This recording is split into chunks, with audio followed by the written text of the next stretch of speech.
میں ایک multi national company میں اچھا خاصا عہدہ رکھتا تھا، پیسے کی فراوانی تھی، پھر بھی ڈپریشن کا شکار رہتا تھا۔ رمضان کا مہینہ چل رہا تھا اور ہر سال کی طرح میں نے دل میں ارادہ کر لیا تھا کہ اس بابرکت مہینے میں کچھ خاص کروں، اور میں چاہتا تھا کہ اس سال میں کسی ایسے خاندان کی مدد کروں جو واقعی مشکل میں ہو۔ چونکہ میں سوشل میڈیا پر دیکھ رہا تھا کہ سبھی لوگ راشن بانٹ رہے تھے۔ اس ماہ میں سب کا زور اسی بات پر ہوتا ہے کہ راشن بانٹ دیا جائے، افطاری کا انتظام کر دیا جائے، جبکہ رزق کا وعدہ تو اللہ تعالیٰ نے خود کر رکھا ہے۔ اللہ تعالیٰ کا فرمان ہے، رزق انسان کو ایسے تلاش کرتا ہے جیسے مرنے والے کو موت تلاش کرتی ہے، اور غریب سے غریب انسان بھی محنت مزدوری کر کے ایک وقت کا کھانا پیٹ بھر کے کھا ہی لیتا ہے، لیکن ان کی زندگی میں اور بھی بہت سے مسائل ہوتے ہیں جو ایک راشن کی بوری سے حل نہیں ہوتے۔ راشن تو ایک ماہ میں ختم ہو جاتا ہے، رمضان المبارک کے بعد سب بھول کر گھروں میں بیٹھ جاتے ہیں، باقی 11 مہینے لوگ کیا کرتے ہوں گے؟ میرا ارادہ تھا کہ یا تو کسی کا روزگار لگوا دوں یا کسی کی بیٹیوں کی شادی کروا دوں، اس طرح کا کوئی کام کروں۔ ہمارے گھر میں جو باجی کام کرتی تھی اس نے مجھے اور میری بیگم کو بتایا کہ ہمارے محلے کے قریب ہی ایک غریب بیوہ عورت رہتی تھی، اس کی 2 جوان بیٹیاں ہیں، ان کی شادی کے لیے جہیز کا انتظام کرنا اس کی بس کی بات نہیں ہے۔ وہ عورت بہت صابر ہے مگر حالات نے اسے مجبور کر رکھا ہے، وہ بچیوں کی وجہ سے بہت پریشان ہے۔ باجی کی بات غور سے سننے کے بعد میری بیگم نے کہا کہ سلمان، اس عورت کی مدد کرنی چاہیے۔ ہم دونوں نے فیصلہ کیا کہ ہم ان دونوں بچیوں کی شادی کا سارا بندوبست خود کریں گے۔ ہم نے کام والی باجی سے کہہ کر بیوہ عورت کو بلایا اور کہا کہ آپ پیسے کی فکر نہ کریں، بس آپ اچھے رشتے ڈھونڈیں، شادی کے تمام اخراجات ہم اٹھائیں گے۔ اس کی آنکھوں میں خوشی اور حیرت کا ملا جلا جذبہ تھا۔ وہ بار بار کہہ رہی تھی کہ آپ مذاق کر رہے ہیں، مگر میں نے اسے یقین دلایا کہ اللہ تعالیٰ کی رضا کے لیے یہ سب کر رہا ہوں اور اس میں کسی قسم کی کوئی خود غرضی نہیں۔ اس عورت نے کہا، بچیوں کا رشتہ تو باپ کی زندگی میں ہی طے تھا، مگر اگلے لوگ ہمارے حالات دیکھ کر چپ ہو گئے۔ آج کل کے دور میں کوئی بھی بغیر دہیج کے بچیوں کو بیاہ کر نہیں لے جاتا، اور میرے پاس تو اتنے پیسے بھی نہیں کہ باراتیوں کو کھانا کھلا سکوں۔ ہم نے اس عورت سے وعدہ کیا اور اسے گھر روانہ کیا، لیکن اسی دوران میرے بیٹے کی طبیعت خراب ہو گئی۔ 5 دن ہاسپٹل میں ایڈمٹ کرنا پڑا۔ میں اور میری بیوی بیٹے کی وجہ سے بہت پریشان تھے اور ہمارے ذہن سے وہ بیوہ عورت نکل گئی تھی۔ لیکن جیسے ہی ہمارا بیٹا صحت یاب ہو کے گھر آ گیا، تب مجھے خیال آیا کہ ہم نے اس عورت سے وعدہ کیا تھا، وہ ضرور ہمارا انتظار کر رہی ہوگی۔ جب کام والی باجی آئی تو ہم نے اسے اس بیوہ عورت کا ایڈریس دیا۔ ایک دن میں اپنی بیوی کے ساتھ اس کے گھر گیا تو وہ عجیب سی گھبرائی ہوئی لگ رہی تھی۔ ہمیں دیکھ کر حیران ہو گئی، شاید وہ مایوس ہو چکی تھی کہ ہم پلٹ کر نہیں آئیں گے۔ اس کی آنکھوں کے نیچے سیاہ حلقے تھے۔ میری بیوی نے پوچھا کہ کیا بات ہے، اتنے گہرے حلقے پڑے ہوئے ہیں، ایسا لگتا ہے جیسے کافی دن سے سوئی نہیں، سب ٹھیک تو ہے نا؟ اس نے ہچکچاتے ہوئے بتایا کہ ہم تینوں رات کو ٹھیک سے نہیں سوتے، کبھی دروازے پر آواز آتی ہے، کبھی کوئی دیوار پھلانگنے کی کوشش کرتا ہے، ڈر لگتا ہے کہیں کوئی بدنامی نہ ہو جائے۔ یہ کہتے ہوئے اس کی آواز کانپ رہی تھی۔ وہ عورت بس ایک ہی بات دہرا رہی تھی، میں چاہتی ہوں کسی طرح اپنی بیٹیوں کا گھر کر دوں، پھر دامادوں کا آنا جانا ہوگا تو یہ دروازہ بھی محفوظ ہو جائے گا۔ اس کی بات میں مجبوری بھی تھی اور خوف بھی تھا۔ اسے غربت سے زیادہ اس بات کا ڈر تھا کہ کہیں اس کی بیٹیاں بدنام نہ ہو جائیں۔ مجھے اس کی حالت پر بہت ترس آیا اور ایسے لوگوں پر افسوس ہونے لگا جو کسی کی مجبوری کا فائدہ اٹھاتے ہیں اور دوسروں کے گھروں میں جھانکتے ہیں۔ ایسے لوگوں کی وجہ سے لوگ خود کو 4 دیواری کے اندر بھی محفوظ نہیں سمجھتے۔ اس عورت نے بتایا کہ جب شوہر زندہ تھا تو وہ دن رات ایک ہی فکر میں لگا رہتا تھا کہ کسی طرح بیٹیوں کی شادی کا بندوبست کر لے۔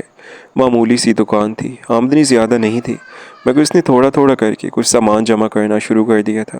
ایک چھوٹا سا فریج خریدا، برتنوں کا سیٹ لیا، 2-3 جوڑے کپڑے رکھ دیے۔ کہتا تھا آہستہ آہستہ سب ہو جائے گا، بس بیٹیوں کو باعزت رخصت کرنا ہے۔ مگر قسمت کو کچھ اور ہی منظور تھا۔ اچانک ایک رات سینے میں درد اٹھا اور وہ ہاسپٹل پہنچنے سے پہلے ہی دنیا چھوڑ گیا۔ اس کے جانے کے بعد پتہ چلا کہ دکان پر بھی قرض تھا اور گھر کے خرچ کے لیے بھی ادھار لیا ہوا تھا۔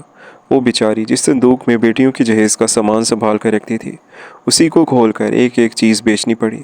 برتن گیا، فریج گیا، حتیٰ کہ وہ کپڑے بھی بیچ دیے جو اس نے بڑی چاہ سے رکھے تھے۔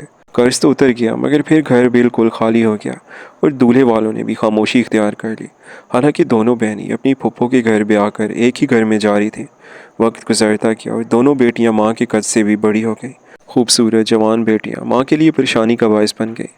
محلے والوں کی نظریں بھی بدلنے لگیں۔ چونکہ گھر میں کوئی بیٹا نہیں تھا، اس لیے کچھ آوارہ لڑکے گلی میں زیادہ چکر لگانے لگے۔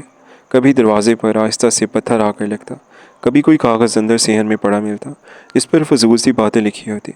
وہ عورت پہلے تو ان سب کو نظر انداز کرتی رہی، مگر جب یہ باتیں بڑھنے لگیں تو اس کی نیندیں اڑ گئیں۔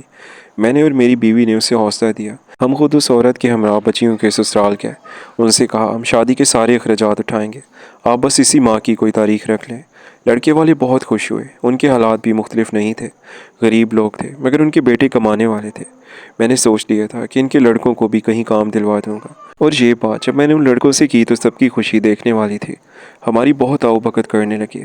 ہم بیوہ عورت کے ساتھ اس کے گھر واپس آئے۔ شادی 15 دن بعد رکھی گئی تھی۔ ہم نے فوراً کام شروع کر دیا۔ دکانوں سے کپڑے، جوتے اور دیگر تمام ضروری چیزیں خریدی۔ میں نے شادی کی تقریبات کے لیے جگہ بک کروائی اور کھانے کا بندوبست بھی کیا۔ ہر چھوٹی چھوٹی چیز میں میری کوشش یہ تھی کہ لڑکیاں باعزت اور خوشی کے ساتھ شادی کریں، انہیں کسی قسم کی کمی نہ ہو۔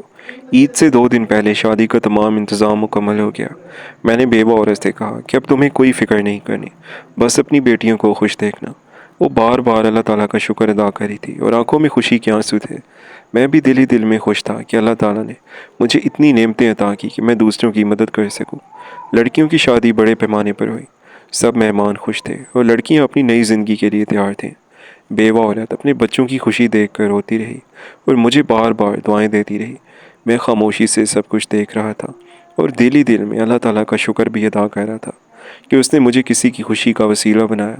شادی کے اگلے دن میں دفتر کے لیے نکل رہا تھا کہ ایک اچانک خبر نے مجھے حیران کر دیا۔ میرے دفتر میں آنے والے ایک کلائنٹ کا تعلق اسی علاقے سے تھا جہاں میں نے بیوہ عورت کی مدد کی تھی۔ وہ کلائنٹ مجھے دیکھ کر فوراً بولے، کیا آپ وہ شخص تھے جنہوں نے کل بیوہ عورت کی بیٹیوں کی شادی کا بندوبست کیا تھا؟ میں نے حیرت سے سر ہلایا اور کہا، جی میں ہی ہوں۔ وہ شخص مسکرایا اور بولا کہ میں اس معاملے کے بارے میں سن کر بہت متاثر ہوا۔ اس نے کہا کہ ایسے لوگ بہت کم ہوتے ہیں جو اپنی خوشیوں کو پس پش ڈال کر دوسروں کی خوشی کے لیے کام کرتے ہیں۔ اس کلائنٹ نے فوراً سے ہماری کمپنی کی آفر قبول کر لی اور اس سے کمپنی کو بہت بڑا فائدہ ہوا، مگر وہ بار بار میرے اس عمل کی تعریف کر رہا تھا اور میں شرمندہ ہو رہا تھا۔ میں نے اس کی بات سن کر دل ہی دل میں سوچا کہ یا اللہ، میں نے لوگوں کی تعریفیں بٹورنے اور واہ واہ سننے کے لیے یہ سب نہیں کیا، بس آپ کی رضا کے لیے کیا ہے، کیونکہ مجھے خوف آتا تھا کہ کہیں لوگوں کی تعریفیں سن کر میں مغرور نہ ہو جاؤں اور شیطان مجھے بھڑکا نہ دے۔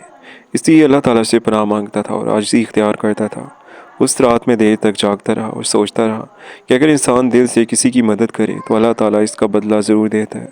اگلے دن دفتر میں میری ملاقات ایک بزرگ آدمی سے ہوئی جو مجھے دیکھ کر کہنے لگا، بیٹا میں بہت پریشان ہوں، مجھ پر 30,000 روپے کا قرض ہے۔ اس شخص نے جینا حرام کر رکھا ہے۔ جب تم نے یتیم بچیوں کی شادی کروائی تو خیال آیا ایک بار تم سے بات کر کے دیکھو۔ اس نے اپنے جھریوں زدہ ہاتھ میرے سامنے باندھے تو میں شرمندہ ہو گیا۔ میں نے فوراً ان کے ہاتھ پکڑ لی اور کہا، بابا جی آپ فکر مت کریں، میں آج ہی آپ کا قرضہ ادا کر دوں گا۔ میں ان کو اپنے ساتھ لے گیا ATM سے پیسے نکلوانے۔ بابا کے ہاتھ میں قرضے کے پیسے اور کچھ اضافی پیسے تھمائے۔ بابا مجھے دعائیں دیتے ہوئے کہے، میری آنکھوں میں آنسو آ گیا۔ تب مجھے وہ بات یاد آئی کہ لوگوں کی امیدوں کا تم سے وابستہ ہونا تم پر اللہ تعالیٰ کی مہربانی ہے، اور بے شک اللہ تعالیٰ مجھ پر مہربان تھا۔ تبھی اس نے مجھے اس قابل سمجھا کہ میں اس کے بندوں کی مدد کروں۔ سب کچھ ہونے کے باوجود میں بے سکون زندگی گزار رہا تھا، مگر اس بار رمضان المبارک کے بابرکت مہینے نے جیسے میری زندگی بدل دی۔ سچ کہوں تو اس سب سے پہلے میری اپنی زندگی بھی بہت پرسکون نہیں تھی۔ باہر سے سب ٹھیک لگتا تھا، اچھی جاب تھی، عزت تھی، مگر اندر ایک عجیب سی بے سکونی رہتی تھی۔ کبھی کوئی چھوٹا مسئلہ کھڑا ہو جاتا، کبھی بلا وجہ دل گھبرا جاتا۔ ہم دونوں میاں بیوی ڈپریشن اور انزائٹی کا شکار ہو گئے۔ چھوٹی چھوٹی باتوں پر ہمارے جھگڑے ہونے لگے۔ اکثر بچوں پر بھی چیخنے چلانے لگتا۔ کئی بار سوچتا تھا آخر یہ پریشانیاں کہاں سے آ رہی ہیں، لیکن جب سے میں نے دل سے لوگوں کی مدد کرنا شروع کیا سب کچھ بدلنے لگا۔ پہلے تو بس نیت کی تھی، پھر آہستہ آہستہ دل کو اس میں مزہ آنے لگا۔ کسی کے چہرے پر سکون دے کر جو اطمینان ملتا تھا وہ تنخواہ کے میسج سے بھی زیادہ خوشی دیتا تھا۔ اور عجیب بات یہ ہے کہ اسی دوران میرے اپنے مسئلے بھی جیسے دھیرے دھیرے سلجھتے گئے۔ میری زمینیں جو ابا میرے نام چھوڑ کر چلے گئے تھے ان پر کسی نے قبضہ کر رکھا تھا۔ میں نے کئی بار ان لوگوں سے بات کرنے کی کوشش کی، کہ اس سے بھی کیا، لیکن وہ مسئلہ حل ہونے میں نہیں آ رہا تھا۔ لیکن اب خود بخود وہ مسئلہ حل ہو گیا۔ میں وہ کیس جیت گیا، میرے رزق میں برکت ہو گئی، کمپنی میں میرا کام بہتر ہونے لگا، میری ریٹنگ پہلے سے کہیں زیادہ ہو گئی، باس بھی خوش رہنے لگے اور جو رکاوٹیں بار بار آتی تھیں وہ کم ہوتی گئیں۔